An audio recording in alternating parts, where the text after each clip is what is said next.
सकते थे, आपका ट्विटर हैंडल है, वहां भी जाकर के नुपुर प्रसाद जी आप वहां पे कुछ डाल सकती थी, कह सकती थी कि हाँ भाई जांच पड़ताल चल रही है। तो जितने भी एसएसआरियंस हैं उनको हम सांत्वना देना चाहेंगे, उनको हम कहना चाहेंगे कि अधीर न। तो इसमें तो राजनीतिक जो साजिश की है बू अगर आ रही है तो क्या गलत आ रही है आप बताइए। ये क्रेडिट लेने की लड़ाई नहीं है तो क्या है? ये सारे एसएसआरियंस जो लड़ रहे हैं, जो मर रहे हैं, आप उनको अधिकार नहीं दे करके एक पॉलिटिशियंस के हाथ में चिट्ठी थमाते हैं जो कि साल भर में एक ट्वीट करता है एसएसआर के लिए, जिसको साल भर में आप ये देखिए कि लोग कहां हैं। अब कहां है शेखर सुमन, कहां है रूपा गांगुली जी, कहां है कंगना रनौत? कितनी बार उनकी ट्वीट आप देख रहे हैं और क्या सुन रहे हैं? कहां है ये सारे लोग जो बहुत उछल उछल के एसएसआर के नाम पे अपना जो है फॉलोअर्स बढ़ा रहे थे और अपने आप को जिंदा कर रहे थे? कहीं वो गायब हो चुके थे वो लोग, एसएसआर के नाम पे आज जिंदा हो रहे हैं सोशल मीडिया पे, हर जगह पे। कहां है वो लोग? अब क्यों खामोश हो गए? और सीबीआई ऐसे आदमी को चिट्ठी देती है जो कि ट्विटर पे एक्टिव नहीं है बहुत ज्यादा, अभी तो बीच में ट्विटर पे निकल गया था। इन सवालों के जवाब चाहिए और इस सवालों के जवाब हम छोड़ेंगे नहीं, इन सवालों के जवाब हम पूछते रहेंगे। सीबीआई ये सोच रही है कि आकर के पीछे से हमारा पीठ थपथपा दिया और हम खुश हो गए और हम भूल जाएंगे, तो ये बिल्कुल गलत है। 6 महीने में आपने फार्म हाउस में जाके चेक किया, 6 महीने में आपने एविडेंसेस इकट्ठा किए, 6 महीने में आपके सामने सारी चीजें तो आपके सामने हैं। अब कौन सा आप ये कर रहे हैं, कौन सी तफ्तीश कर रहे हैं जिसमें आपको इतना वक्त लग रहा है? आप कहते हैं हम ईरानियन टेक्नोलॉजी यूज कर रहे हैं, हम बड़े हाई फाई साइंटिस्ट वाला चीजें यूज कर रहे हैं। अब इतना हाई फाई साइंटिस्ट और साइंटिफिकेशन तुम लगा रहे हो सीबीआई, तो भैया रिजल्ट तो और जल्दी आना चाहिए। भारतीय आपको रिसर्च पे इतना भरोसा नहीं, आप कहते हैं हम फॉरेन वाली एफबीआई वाली चीजें इस्तेमाल कर रहे हैं। तो इतना वक्त एफबीआई को लगा करके, एफबीआई वाला सिस्टम लगा करके, टेक्नोलॉजी लगा करके, रिसर्च लगा करके तो 6 महीने का वक्त लग गया है। इंडियन वाला सिस्टम यूज करते तो क्या मतलब कि कभी रिजल्ट ही नहीं आना था फिर तो। Ramandeep Kaur, CBI must ensure us what the hell they are doing in SSR case. Of course, that's what I am asking. What the hell you are doing? You just decided to come out after 6 months and saying, you know, we are using this technology, we are doing that, we are doing blah blah blah, अल्लाह फलना ठिकाना। अरे भाई ये क्या मतलब? इसको sorry to say that ये बकचोदी है, ये अपने पास रखो यार। अब इसका वक्त नहीं है, अब रिजल्ट की बात करो, रिजल्ट की बात करो कि कहां क्या काम हो रहा है, किसको बुला रहे हो, किससे पूछताछ कर रहे हो। कुछ नहीं है। बलदेव रावल, कथनी करनी में बहुत डिफरेंस है, बहुत डिफरेंस है कथनी और करनी में। भारत सिंह जी कह रहे हैं हमें तो विकास सिंह पर शक है, इतना सन्नाटा, बहुत कुछ कहता है, नुपुर का हस्बैंड सलमान का फ्रेंड है। देखिए विकास सिंह वकील हैं और वकील भी एक लेवल तक ही मुझे लगता है बहस कर सकता है। हालांकि उन पे भी सवाल अगर उठाया जाए तो गलत नहीं है। सवाल इसलिए क्योंकि वकील भी वकील ही होता है और वकील अगर पैसों के लिए इधर से उधर हिल जाए तो इसमें कोई बहुत ज्यादा शक की बात नहीं है। हालांकि जैसा कि मैंने आपको कहा ट्विटर पे भी बहुत ज्यादा एक्टिव नहीं दिखते। हालांकि ट्विटर पे भी उनकी जो फॉलोइंग बढ़ी है वो एसएसआर की वजह से बढ़ी है, ये विकास सिंह जी डिनाई नहीं कर सकते, क्योंकि वो खुद भी रिकॉर्ड जाकर के देखें कि उनके कितने फॉलोअर थे आज से 7 महीना पहले और अब इनकी फॉलोअर इतने बढ़ गई है। एसएसआर पे इनका एक ट्वीट आता है, वो ट्वीट कम से कम 3 से 4 हजार बार रीट्वीट होता है, वो किसी और ट्वीट में नहीं होता। तो ये तो विकास सिंह को समझना चाहिए कि एसएसआर ने आपको बनाया। विकास सिंह साहब जी हाँ, आप वकील हैं और आपने अपना नाम बहुत बखूबी बनाया है, लेकिन आज आपको ज्यादा से ज्यादा लोग जानते हैं तो एसएसआर की वजह से जानते हैं। इस बात को आप ठुकरा नहीं सकते। ऐसे कई एसएसआरियंस हैं, ऐसे कई महान एसएसआरियंस हैं जिन्होंने अपने आप को खुद महान बना लिया है। उनको भी पहले कोई नहीं जानता था। जो एसएसआर की वजह से, एसएसआरियंस की वजह से आपको जान रहे लोग। और आपके सवाल कहां हैं? आप लोग सवाल नहीं उठा रहे, आप लोग सब चुप हो गए। मैं नाम नहीं लूंगा, जितने बड़े बड़े एसएसआरियंस हैं जो फ्रंट लाइनर्स अपने आप को कहते हैं, आपके सवाल किधर हैं और आपके सवाल सही क्यों नहीं हैं? आप में से कई एसएसआरियंस हैं फ्रंट लाइनर्स जो बड़े खुश हुए, बड़ा शाबाशी दे रहे थे अपने आप को, खुद ही शाबाशी दे रहे हैं, खुद ही यूट्यूब वीडियो बना रहे हैं। मैं कहता था, मैं कह रहा था सीबीआई पे भरोसा रखिए, सीबीआई आएगी, सीबीआई। अरे भाई सीबीआई आई लेकिन लाई क्या? लाई क्या ऐसा जिसपे आप इतने खुश हुए जा रहे हैं, इतनी शाबाशी आप सीबीआई को दिए जा रहे हैं? आपने सवाल पूछना चाहिए था ना, सीबीआई तुम 6 महीने के बाद आए हो, लाए क्या हो? सीबीआई तुम 6 महीने के बाद आए हो, ये चिट्ठी आखिरकार स्वामी जी को क्यों दी आपने? सीबीआई तुम आए हो तो तुम्हारा ट्विटर हैंडल पे कोई अपडेट्स नहीं आता, आखिरकार तुम ये अपडेट वहां क्यों नहीं दे सकते थे? सीबीआई तुमने अपने ऑफिस में कितने लोगों को बुलाया है पूछताछ करने के लिए? सीबीआई तुमने अभी तक क्या किया उसका कुछ ब्यौरा क्यों नहीं देते? एसएसआरियंस खुश हो गए। मैं आपके और हमारे बारे में बात नहीं कर रहा, हम एसएसआरियंस के पास सवाल है, लेकिन ये फ्रंट लाइन एसएसआरियंस जो हैं, जो फ्रंट लाइनर्स अपने आप को बोलते हैं, जो कि मार्ग प्रदर्शन करते हैं, जो कि हैशटैग डिसाइड करते हैं ऑन अ डेली बेसिस, ये लोग हैं जो कि यूट्यूब में पॉपुलर हैं, जो कि फेसबुक में पॉपुलर हैं, जो कि न्यूज चैनलों में पॉपुलर हैं। बहुत सारे एसएसआरियंस हैं, चाहे वो महिला हो चाहे वो पुरुष हो। ये सारे एसएसआरियंस जो न्यूज चैनलों में जाकर रिपब्लिक भारत में चिल्ला चिल्ला के कहते थे, कहां गए वो सब? कहां गए उनके सवाल?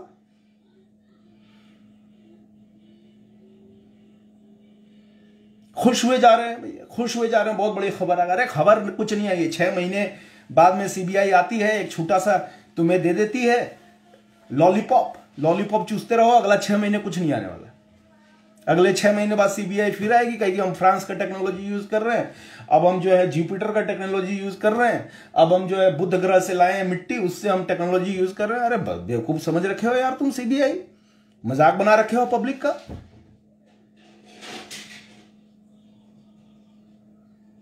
नहीं, आज मैं सच में बहुत सी चीजें पढ़ रहा था, बहुत सी चीजें समझने की कोशिश कर रहा था।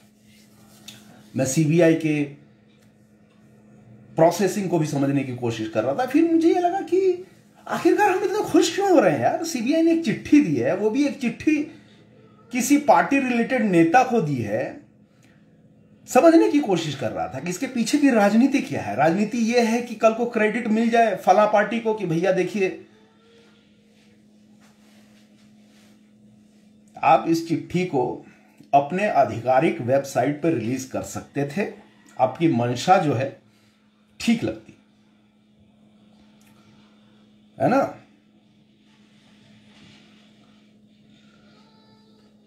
जी रमन कौर जी, सवाल मैं यही पूछ रहा हूं, और ये सवाल मैं आप लोगों की तरफ से ही लोगों से पूछ रहा हूं। ये जो बड़े बड़े एसएसआरियंस हैं, ये जो बड़े बड़े नेता हैं, जो एसएसआर के नाम पे अपनी रोटी सेक रहे हैं, जो अपने नाम को हवा बनाए हुए हैं, कौन जानता था? आप बताइए। नहीं, मैं नाम नहीं लूंगा।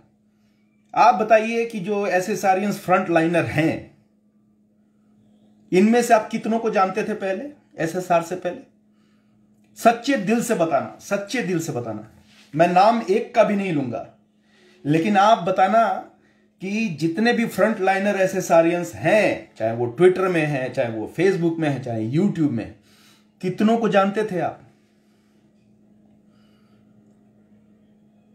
आंसर होगा शायद 1 या शायद 0। किसी को भी नहीं जानते थे। एक कोई पियक्कड़ आता है, दारू पी करके आता है रात में, होश नहीं रहता उसे खुद का, लाइव वीडियो ऑन करता है, कुछ भी बोलता है, उसको हमने एंटरटेन किया, उसको हमने 0 से हीरो बना दिया। आज मैं ये सबूत पेश करूंगा, आज मैं ये सबूत पेश करूंगा। सुप्रीम कोर्ट खुद ही बन गया वो। एसएसआरियंस का मजाक उड़ गया। ऐसी हरकतों पे अगर कोई एसएसआरियंस इस तरह की हरकत करता है तो ये हम सब एसएसआरियंस के गाल पे तमाचा है। इस बात को ध्यान रखिए। ऐसे लोगों को रोकिए, ऐसे लोगों को डांटिए, ऐसे लोगों को भगाइए, क्योंकि ऐसे लोग हमारे लिए खतरनाक हैं। मैं आपको एक बात बताऊं, ये जितने लोग कहते हैं एसएसआर जिंदा है, एसएसआर से मिलकर आया हूं, भावनाओं के लिए तो ये ठीक है। भावनाओं को अगर देखें तो हम सभी ऐसा महसूस करना चाहते हैं कि एसएसआर हमारे जिंदा है। एसएसआर हमारे दिलों में जिंदा है, एसएसआर फिजिकली जिंदा नहीं है। ये बात ध्यान रखिए कि जब आप कहते हैं कि एसएसआर जिंदा है और मैं उससे मिल के आया हूं या फिर मैंने उसे देखा है, ये आप एंटी एसएसआरियन को हेल्प कर रहे हैं, मदद कर रहे हैं, क्योंकि अगर किसी व्यक्ति के जीने का प्रमाण मिलने लगता है, एविडेंसेस मिलने लगते हैं, तो कोर्ट उसमें 7 साल की रोक लगा देती है। यह वैधानिक जानकारी आपको दे रहा हूं, किसी वकील से आप जरा चेक कर लीजिएगा।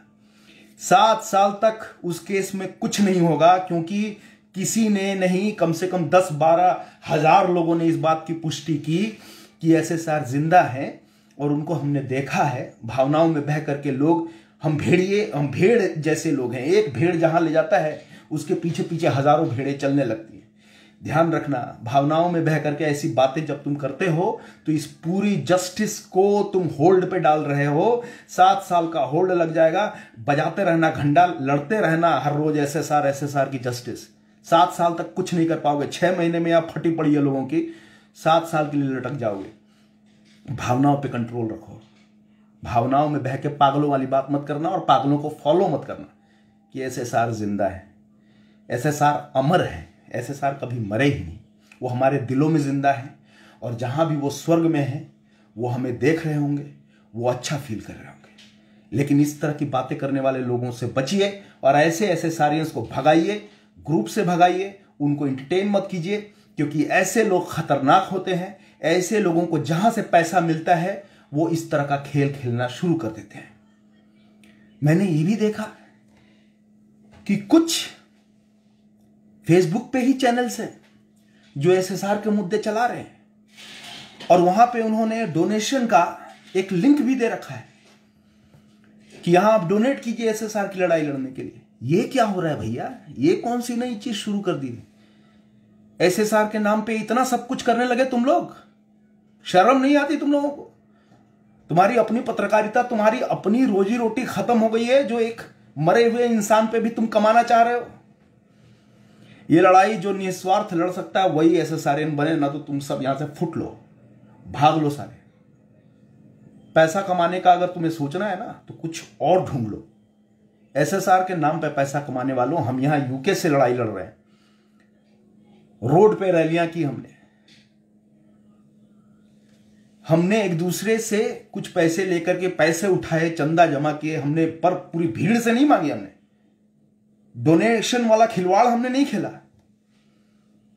एक ग्रुप बनाई एसएसआरएन की, उस ग्रुप में लोग जुड़े, उन ग्रुप में किसी ने फ्लायर बनाया, किसी ने झंडे बनाए, किसी ने गाड़ी ऑर्गेनाइज किया, किसी ने काउंसिल से बात की। ऐसे करके लड़ाई लड़ जाती है। ये नहीं कि तुम पैसा मेरे पास सारे लाओ, मेरे पास लाओ, हम लड़ना है। कितने एसएसआरियंस एक्चुअली ग्राउंड पे लड़ रहे हैं?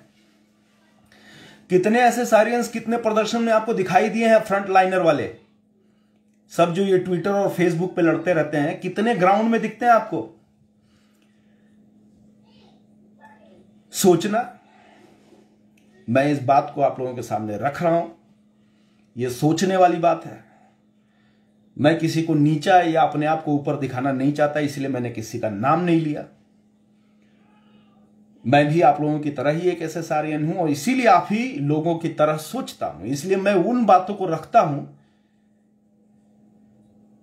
जो सच है, और सच यही है कि लोग एसएसआर के नाम का फायदा उठाने लगे। समय यही है कि ऐसे राजनेताओं को लात मारो, ऐसे एसएसआरियंस को लात मारो। वो आपसे हैं। ये जितने बड़े नाम अभी आपको घूमते फिरते दिखाई देते हैं ना, जो न्यूज चैनलों पे चिल्ला चिल्ला कर अपना नाम कमा चुके हैं। फिर से एक बार मैं कहूंगा, अर्नब गोस्वामी जी को मैं नहीं कह रहा। अर्नब गोस्वामी जी ने बहुत रिस्क पे डाला अपने आप को, बहुत कुछ अपना दांव पे डाला। अब उनकी मजबूरी है कि उन्हें शांत रहना पड़ेगा, लेकिन उन्होंने इस आग को बहुत ऊपर तक पहुंचाया है, इस लड़ाई को बहुत ऊपर तक पहुंचाया है। उसके लिए बहुत बहुत शुक्रिया। इसके लिए बहुत बहुत शुक्रिया। आपके सवाल तीखे थे, आपने सवाल सही पूछे। अब आपको चुप करा दिया गया है, लेकिन आप जल्द ही बाउंस बैक करेंगे, ऐसी उम्मीद है। लेकिन मैं उन लोगों से कहता हूं जो अर्नब के ही चैनल में आके खूब चीखते थे, खूब चिल्लाते थे। हमारी जो शेरनी है कंगना रनावत, जिसको हमने शेरनी का नाम दे दिया, कहां गई वो? कहां है आजकल? क्या कर रही है? हो क्या रहा है उनके साथ? कहां गई? दिखता नहीं, कुछ बोलती भी नहीं है। और भी बहुत से लोग हैं। शेखर सुमन गायब हो गए, मुकेश खन्ना गायब हो गए, रूपा गांगुली बीच बीच में आती थी, वो भी गायब हो गई। सब के सब छोड़ते चले जा रहे हैं। मतलब निकल गया तो पहचानते नहीं।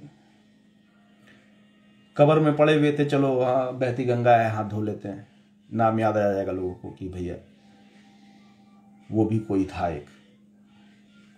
एनीवे, आप लोग अपना ध्यान रखिए, ख्याल रखिए, सवाल पूछते रहिए। सवाल पूछना बहुत जरूरी है, चाहे वो आपकी अपने सरकार से हो, चाहे वो सीबीआई से हो, चाहे वो जनतंत्र के, लोकतंत्र के जो जमींदार हैं वो हों, उनसे सवाल पूछिए। सवाल पूछना आपका जन्म सिद्ध अधिकार है। सवाल गलत है या सही है वो बात की बात होगी, लेकिन सवाल पूछते रहिए। सवाल पूछना बहुत जरूरी है। जिस दिन हम देश में सवाल पूछना बंद कर देंगे, उसी दिन लोकतंत्र की हत्या हो जाएगी, लोकतंत्र मर जाएगा। इस लोकतंत्र की सबसे बड़ी शक्ति अगर है तो वो है सवाल। याद रखिए, आप नॉर्थ कोरिया में नहीं है जहां पे सवाल पूछने पे फांसी पे लटका दिया जाता है। आप चाइना में नहीं है जहां पे मीडिया को बंद कर दिया जाता है। क्या आप चाहते हैं इंडिया उसी लेवल पे पहुंच जाए? तो मत पूछिए सवाल। क्या आप चाहती हैं कि इंडिया की सरकार हिटलर की सरकार बन जाए? तो मत पूछिए सवाल। क्या आप चाहते हैं कि आपके वोटिंग अधिकार को छीन लिया जाए? तो मत पूछिए सवाल। खामोश रहिए, घरों में अपने घर को देखते रहिए, अपना हाल देखते रहिए, अपनी चिंता करते रहिए। पड़ोसी के घर में आग लगे तो लगे, हमें क्या फर्क पड़ता है? सोचते रहिए। बहुत बहुत धन्यवाद। मैं हूं ब्रिज कुमार और ये नाम मैं गर्व से कहता हूं। कल को मुझे धमकियां मिलेंगी, गालियां मिलेंगी, सब कुछ गर्व से स्वीकार करूंगा, लेकिन सवाल पूछते रहिएगा। और सवाल यही है कि सीबीआई आप कब एक्शन लोगे, और एक्शन अगर ले रहे हो तो खुल करके बाहर आओ और हमें बताओ आखिरकार तुम एक्शन क्या ले रहे हो। धन्यवाद।